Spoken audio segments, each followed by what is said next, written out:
दोस्तों, ब्यूटीफुल हिंदी कहानी में आपका स्वागत है। आज की कहानी है वक्त किसी का इंतजार नहीं करता। इस कहानी के सभी पात्र और घटनाएं काल्पनिक हैं। ये कहानी आपके मनोरंजन के लिए लिखी गई है। अगर ये कहानी आपको अच्छी लगे तो लाइक करें, शेयर करें। चैनल पर पहली बार हैं तो प्लीज़ मेरे चैनल को सब्सक्राइब करें। मैं अपने भाई बहन में सबसे बड़ी थी। बीए की पढ़ाई करने के बाद मेरा बीएड करने का मन था, पर माँ ने कहा अब तेरी शादी करने की उम्र हो गई है। मैं चाहती कि तेरी शादी जल्द हो जाए तो एक जिम्मेदारी से तो मुक्त हो जाऊं। शादी की बात सुनकर मैं रोने लगी और अपने जिद पर अड़ गई। मैंने माँ से कहा, माँ बस मुझे बीएड करवा दो, उसके बाद जहाँ कहोगी वहाँ शादी कर लूँगी। मेरी जिद की वजह से माँ ने भी हार मान ली और पिताजी से कहकर मेरा दाखिला बीएड में करवा दिया। मैं बहुत खुश थी। मेरा कॉलेज मेरे घर से लगभग 10 किलोमीटर की दूरी पर था। कॉलेज जाते समय मुझे घर से थोड़ा पैदल चलना पड़ता, तब मुझे कॉलेज के लिए गाड़ी मिलती। कुछ दिनों तक तो सब कुछ बहुत अच्छे से चला, पर कुछ दिन बाद मैंने नोटिस किया कि कोई मेरा पीछा करता हुआ मुझे हर रोज देख रहा है। जब मैंने पीछे मुड़कर देखा तो एक लंबा चौड़ा खूबसूरत नौजवान था। जब मैं कॉलेज जाती तो भी मुझे देखता और जब मैं कॉलेज से घर आती तो भी वो मुझे देखते ही रहता। उस लड़के का देखना मुझे थोड़ा अजीब लगा। एक दिन मैं रुककर उस लड़के से पूछ ली। मैंने गुस्से में उस लड़के से कहा, कमाल के बंदे हो, मेरा पीछा करने से तुम्हें मिलता क्या है? अगर कोई देख लिया तो खामखा मेरी बदनामी होगी। आखिर तुम मेरे पीछे क्यों पड़े हो? उस लड़के ने कहा, अब ना तो तुम्हारी बदनामी होगी और ना ही मैं तुम्हारे पीछे पड़ूंगा। मैंने उससे पूछा, मतलब? उस लड़के ने कहा, मतलब यही कि मैं तुमसे प्यार करता हूँ। जब से तुम्हें देखा तुम्हें अपना दिल दे बैठा और अब मैं तुमसे शादी करना चाहता हूँ। मैंने उस लड़के से कहा, मेरी जब तक पढ़ाई पूरी नहीं हो जाती मैं किसी से शादी नहीं कर सकती। उस लड़के ने कहा, मुझे मंजूर है। जब तक आपकी पढ़ाई पूरी नहीं होगी मैं तब तक आपका इंतज़ार करूँगा। आपकी पढ़ाई पूरी होने के बाद ही मैं आपसे शादी करूँगा। बस अगले दिन मैं आपसे मिलूँगा। उसके बाद मैं आपसे वादा करता हूँ मैं आपसे कभी नहीं मिलूँगा। जब आपकी मर्जी होगी तभी मिलूँगा। यही कहकर वो लड़का वहाँ से चला गया। मेरा मन बहुत बेचैन था। उस लड़के की बात अपने घर में बता भी नहीं सकती थी, क्योंकि घर में किसी भी अनजान लड़के के बारे में बात करना मानो अपनी पढ़ाई से हाथ धोना, जो मैं ये चाहती नहीं थी। अगले दिन जब मैं फिर कॉलेज के लिए निकली और कुछ दूर पर गई तो वो लड़का मेरे सामने आकर खड़ा हो गया। उस लड़के ने मेरा हाथ पकड़ मेरे हाथ में एक लिफाफा पकड़ाकर वहाँ से चला गया। लिफाफे में शायद लेटर था।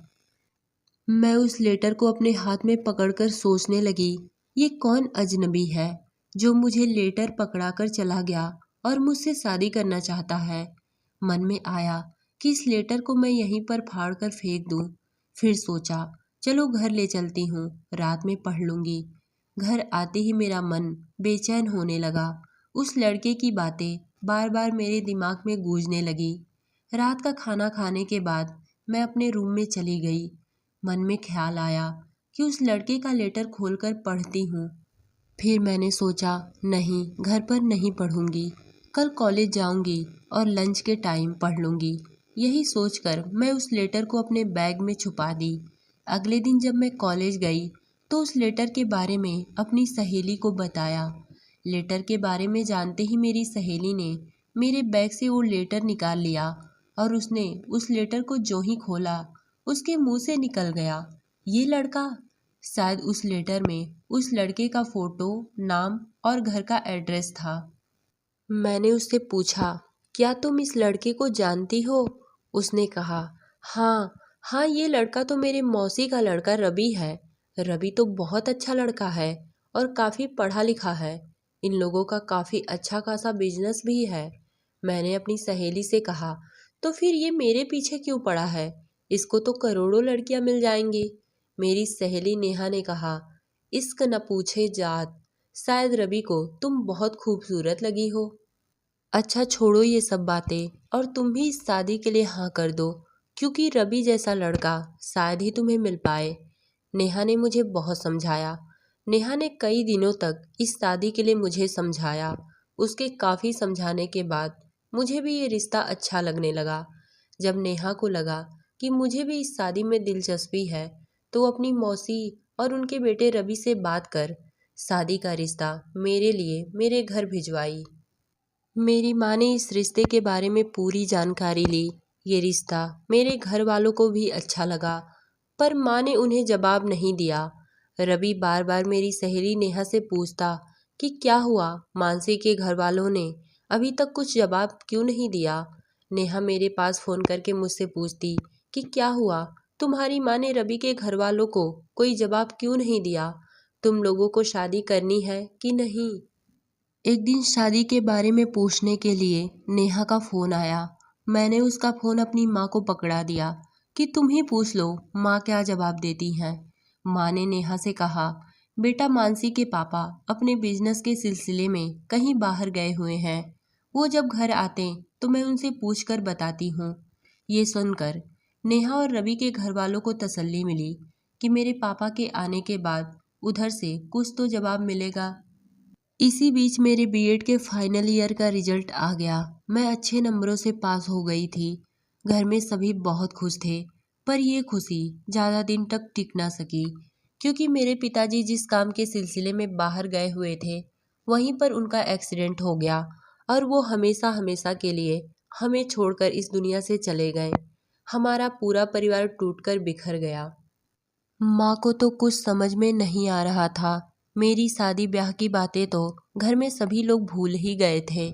पिताजी के गुजर जाने के बाद रवि और उसके घर वाले और नेहा सभी हमारे पूरे परिवार से मिलने आए। पिताजी के गुजर जाने का दुख तो सभी को बहुत था, पर रवि और नेहा दोनों को ये था कि शायद हमारी तरफ से कोई ना कोई जवाब मिले, पर माँ ने उन्हें कोई जवाब नहीं दिया। एक दिन की बात है, मैं ऐसे ही सोच विचार में पड़ी बैठी थी, तभी माँ मेरे पास आई और मुझसे कहने लगी, बेटा मानसी, अब तू ही इस घर को संभाल सकती है। तेरे पिताजी ने जितने पैसे रखे थे वो सारे पैसे खत्म होने वाले हैं। बेटा तूने बीएड की पढ़ाई की है, इसलिए जब तक तुझे कोई सरकारी नौकरी नहीं मिल रही तब तक तू प्राइवेट स्कूल में पढ़ाकर हमारे पूरे परिवार का गुजर बसर कर, क्योंकि बड़ी होने के नाते अब तू ही इस घर की गार्जियन है और अपने छोटे भाई बहनों का सहारा। माँ की ऐसी बातें सुनकर मेरा मन बहुत दुखी हुआ, क्योंकि मैं भी धीरे धीरे रवि से प्यार करने लगी थी और नेहा का फ़ोन भी मेरे पास आता। वो मुझसे पूछती, तुम्हारी माँ ने कोई जवाब नहीं दिया। मैं ऐसे बीच मझधार में आकर खड़ी थी कि मुझे कुछ समझ में नहीं आ रहा था। माँ की बातें तो सच ही थी। अगर मैं शादी करके चली जाऊं तो मेरे छोटे भाई बहनों को आखिर कौन संभालेगा। मैंने बहुत सोचा, उसके बाद अपनी माँ की बात मान ली और एक प्राइवेट स्कूल में जाकर पढ़ाने लगी और नेहा को जवाब दे दिया कि रवि से कह देना कि मैं अब उससे शादी नहीं कर सकती। नेहा ने इन सब का कारण पूछा तो मैंने उससे सब कुछ बता दिया। पर ये सब जानने के बाद रवि मुझसे एक बार मिलना चाहता था, पर मैं रवि से नहीं मिलना चाहती थी, क्योंकि मुझे पता था कि रवि मुझे इमोशनली ब्लैकमेल करेंगे, मुझे बहुत समझाएंगे, तो कहीं मैं भटक न जाऊं। पर नेहा के लाख मिन्नतें करने के बाद मैं भी रवि से मिलने को तैयार हो गई। मैं और रवि एक छोटे से होटल में मिले। रवि मुझे देखते ही मेरा हाथ पकड़ते हुए बोले, मानसी ऐसा मत करो, मैं तुम्हारे बिना नहीं रह पाऊंगा। मैंने तुमसे सच्चा प्यार किया है और शादी भी तुम्ही से करना चाहता हूँ। मैंने रवि से भी अपने घर की पूरी कहानी बता दी कि अगर मैं शादी करके चली गई तो मेरे घर को कौन संभालेगा। इसलिए मैं तुमसे क्या, मैं किसी से भी शादी नहीं कर सकती। रवि ने मुझे बहुत समझाने की कोशिश की। उसने कहा, मानसी तुम नौकरी करने का ख्याल छोड़ दो, तुम्हारे पूरे परिवार की जिम्मेदारी मैं संभाल लूंगा। लेकिन मुझे ठीक नहीं लगा कि कोई मेरी खातिर मेरे परिवार के जिम्मेदारी का बोझ उठाए। मन में कई कश्मकश भी थी कि आज तो ये बोल रहा है, कल को कहीं छोड़ न दे। इसलिए मैंने रवि को साफ इनकार कर दिया। मेरे इनकार शब्द सुनने के बाद रवि का चेहरा धुआं धुआं सा हो गया। जाते वक्त उसने मुझसे कहा, मानसी, तुम गलत फैसला ले रही हो। याद रखना, वक्त बड़ा बेरहम होता, ये किसी का इंतजार नहीं करता। पर रवि के इन सब बातों का मेरे ऊपर कोई भी असर नहीं हुआ। मेरे दिल में भी बहुत तकलीफ थी, पर करती भी तो क्या। रवि जितना ही मुझे समझा रहे थे, मैंने अपनी आंखों के आंसुओं को रोक कर रखा था। रवि के जाते ही मेरे आंखों की आंसुओं की धारा निकलने लगी। मैं खूब रोई। माँ की खुशी और अपने छोटे भाई बहनों की जरूरत के लिए मैंने अपने अरमानों का गला घोट दिया था। समय इसी भागदौड़ की जिंदगी में बीतने लगे। सुबह उठकर स्कूल जाना और स्कूल से घर आना और अपने घर की सभी जरूरतों को देखना। मेरा अपना कोई वजूद नहीं था। मेरी जिंदगी अपने घर वालों की जरूरतें पूरी करने में निकल गई। सभी ने मेरा हंसता हुआ चेहरा देखा, पर रोता हुआ दिल किसी ने नहीं देखा। धीरे धीरे वो वक्त भी आ गया जब मेरी मेहनत रंग लाई। मेरे छोटे भाई बहन पढ़ लिख कर बड़े हो गए। माँ ने उनकी शादी करवा दी। जब उन्हें अपनी खुशी मिल गई तो उन्होंने पीछे मुड़कर भी नहीं देखा कि मैं उनके कदमों की धूल थी या फिर इस कारवां के पीछे की राख। कुछ दिन बाद माँ भी हमें छोड़कर चली गई। माँ के मरने के बाद भाई अपनी अपनी पत्नियों को लेकर दूसरे शहर चले गए। बहन अपने घर की हो गई और मैं जीवन की कश्ती खेने के लिए अकेले रह गई। 20 साल की थी जब रवि का रिश्ता मेरे लिए आया था। अब इस बात को भी 20 साल गुजर गए थे। रवि मुझे अक्सर याद आते, पर इस अकेलेपन की कशमकश में वो मुझे और याद आने लगे।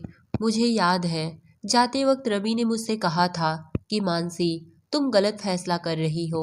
वक्त बड़ा बेरहम होता है, ये किसी का इंतजार नहीं करता। रवि की बातें मेरे दिल में बार बार कांटों की तरह चुभती। मैं बहुत तन्हा हो चुकी थी। एक दिन मेरे पास मेरी सहेली नेहा का फोन आया। उसके घर में बहुत दिन बाद उसके बेटे के रूप में चिराग आया था। उसके बेटे आदर्श का जन्मदिन था। जन्मदिन बड़े धूमधाम से मनाया जा रहा था, इसलिए इस धूमधाम के जन्मदिन में उसने मुझे भी बुलाया। पहले तो मुझे जाने का मन नहीं था, फिर सोचा चलो कॉलेज की फ्रेंड है, उससे अपने मन की बात कह अपने मन को सुकून पहुंचा लूंगी। मैंने उसके बेटे के लिए एक अच्छा सा गिफ्ट खरीदा और उसके बताए हुए पते पर चली गई। बहुत दिन बाद अपनी सहेली नेहा को देखा तो लगा मेरा कोई अपना मिल गया हो। हम दोनों सहेलियां एक दूसरे से लिपटकर रोने लगे। हमने ढेर सारी बातें की। जन्मदिन अगले दिन शाम को था। उस रात नेहा ने मुझे अपने पास सोने को कहा। रात भर हम दोनों सहेलियां ढेर सारी बातें किए। मैंने नेहा को अपनी जिंदगी की सच्चाई बताई। नेहा ने मुझसे कहा, मानसी, एक बात कहूँ, तुम्हें शायद ये सुनकर यकीन नहीं होगा कि रवि ने अभी तक शादी नहीं की है, क्योंकि वो सिर्फ तुमसे प्यार करता था और तुम्हारी जगह किसी और को लेने देना नहीं चाहता, इसलिए उसने अभी तक शादी नहीं की। और वो कल मेरे बेटे के जन्मदिन में भी आ रहा है। रवि के आने की खबर सुनकर तो मेरा चेहरा खिल उठा। फिर से मानो मुझे अपनी जवानी के दिन याद आने लगे। वही मंजर, वही सब कुछ मेरे सामने घूमने लगा। पर मन में हजारों सवाल भी उमड़ रहे थे। इसी सोच विचार के साथ कब सुबह हो गई पता नहीं चला। शाम को नेहा के बेटे आदर्श का जन्मदिन था। हम सभी तैयार होकर एक होटल में गए। कुछ देर बाद केक कट गया, पर मेरी नज़रें सिर्फ उसी इंसान को ढूंढ रही थी जिसने मेरा इंतजार बरसों से किया था। पर रवि मुझे कहीं नजर नहीं आया। सभी खाने की प्लेट ले खाना निकालने लगे। मैंने भी अपना प्लेट लिया और खाने की तरफ बढ़ी। तभी कोई मेरे हाथों से मेरी प्लेट ले उसमें खाना निकालने लगा। मैंने जब अपनी नजरें ऊपर की तो देखा रवि थे। रवि को देख मेरा मन और दिल खिल उठा। रवि ने मुझसे कहा, मानसी, मैंने कहा था ना कि वक्त किसी का इंतजार नहीं करता, पर मैंने तुम्हारा इंतजार किया क्योंकि मैं वक्त नहीं हूँ और मैंने तुमसे सच्चा प्यार किया था। रवि की बातें सुन मेरी आंखें गीली हो गईं। रवि ने अपने हाथों से मेरे आंसुओं को पोंछते हुए मुझसे कहा, नहीं मानसी, तुमने बहुत रो लिया, पर अब नहीं, अब तुम्हारे हंसने के दिन है। क्या तुम मुझसे शादी करोगी? मैंने मुस्कुराकर रवि के हाँ में हाँ मिला दिया और हम दोनों उसी होटल में एक दूसरे के गले लग गए। कुछ दिन बाद नेहा ने अपने पति के साथ मिलकर हमारी और रवि की शादी करवा दी। तो दोस्तों, ये कहानी आपको कैसी लगी कमेंट्स में बताइएगा। धन्यवाद।